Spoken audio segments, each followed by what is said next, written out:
Morning from Mount Stewart. Ranger Rob back again with this week's Mount Stewart moment.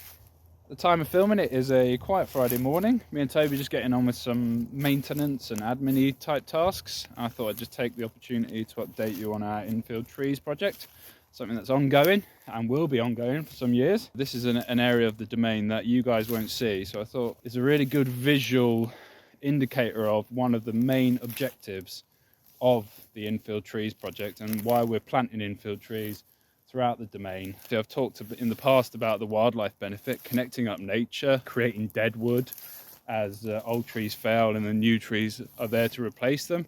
Obviously that landscape value, they're beautiful, they're lovely to look at. We all want something nice to look at, so that's great. But then also there's that other objective, they provide shelter. And this line of trees here, as you can see in the background, there's only a handful here.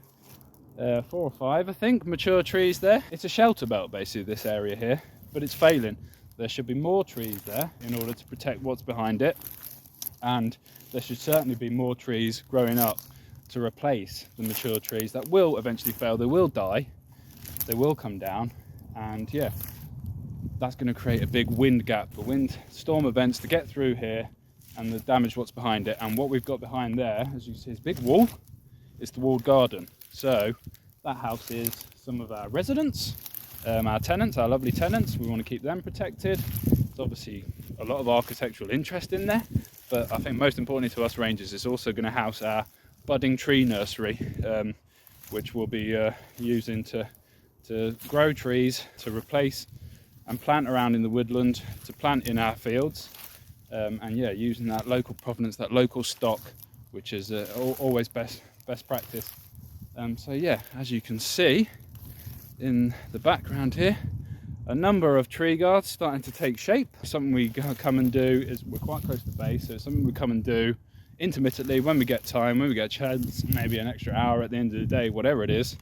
It's not urgent because we are in a field, an arable field. It's not actually being used for any sort of grazing or pasture at the minute, but that will change in the future, hence why we've got to guard these trees. Yeah, as you can see further down in the background, there is some that are basically finished, just need the tops trimming off.